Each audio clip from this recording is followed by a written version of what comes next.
అందరికీ నమస్కారం. ఈ మధ్యన అంటే గత 2 రోజులుగా అంటే నేను మీటింగ్ అయిన తర్వాత ఈ మీడియాలో అంటే ఎస్పెషల్లీ సోషల్ మీడియాలో కొన్ని విషపు సర్క్యులేషన్స్ ప్రచారం అవుతున్నాయి.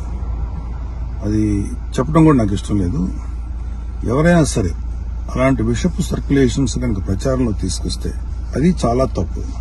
ఎందుకంటే అది జనసేన, బీజేపీ, టీడీపీ కూటమి యొక్క స్పిరిట్ కి అది చాలా తప్పుడు సంకేతాలు ఇస్తుంది.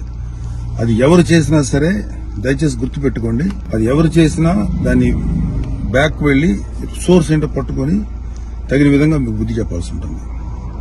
ఇది చాలా కష్టపడి పవన్ కళ్యాణ్ గారు, చంద్రబాబు నాయుడు గారు, అటు పక్కన మోడీ గారు, ఇటు పక్కన పురంధరేశ్వరి గారు బీజేపీ నుంచి కష్టపడి తయారు చేసిన ఒక అద్భుతమైనటువంటి కూటమి. ఈ కూటమి స్పిరిట్ కి ఎవడైనా సరే ఎఫెక్ట్ అయ్యేలాగా రాతలు రాస్తే మాత్రం చాలా తీవ్రమైనటువంటి చర్యలు తీసుకోవాల్సి ఉంటుంది. దయచేసి కూటమికి సంబంధించిన పార్టీలకు సంబంధించినటువంటి అందరి కార్యకర్తలకు రిక్వెస్ట్ ఏంటంటే ఇలాంటి విషపు రాతల్ని దయచేసి ఎవరు నమ్మకండి. ఖచ్చితంగా ఒక మాట చెప్పగలను, ఇవి ఇలాంటి రాతలు రాయించేది వైసీపీ ప్రేరేపితమైనటువంటి కొంతమంది వ్యక్తులు తోటి రాయించబడినటువంటిది. ఖచ్చితంగా ఈ సోర్స్ ఏంటో మేము కనుక్కోగలుగుతాం. ఎందుకంటే అప్పుడే దీని మీద ప్రోబ్ చేసి ఎవరు పట్టుకోవాల్సిన ఇంట్రెస్ట్ ప్రస్తుతానికి మాకు లేదు, ఎవరు పట్టించుకోం. కానీ ఇలాంటి రాతలు కనుక ఇలా కంటిన్యూ చేస్తే మాత్రం చాలా తీవ్రంగా ఎఫెక్ట్ చేస్తాం. చాలా తీవ్రమైన చర్యలు తీసుకోకపోతే ఇప్పటికే సోషల్ మీడియాలో వాట్సాప్ లో సర్క్యులేట్ అవుతుంది, నాకు కూడా వచ్చింది. ఫస్ట్ పాయింట్, కబడ్దార్ ఇలాంటివి కనుక మీరు ప్రచారం చేస్తారు.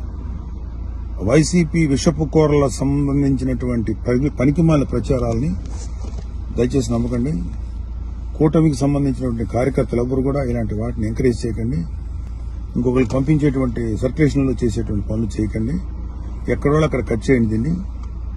కూటమి స్పిరిట్ కి దెబ్బ. ఎందుకంటే ఈ కూటమి 3 నాయకుల కష్టంతో చేసినటువంటి ఒక కూటమి. ఇది ఏ ఒక్కరి శ్రమ కూడా వృధా అయిపోయినా ఇది ఎవరైతే ఇట్లాంటి మాటలు ప్రచారం చేస్తారో వాళ్ళ మీద చాలా తీవ్రమైన చర్య తీసుకుంటాం. Be careful. జై జనసేన, జై తెలుగుదేశం, జై బీజేపీ, జై హింద్.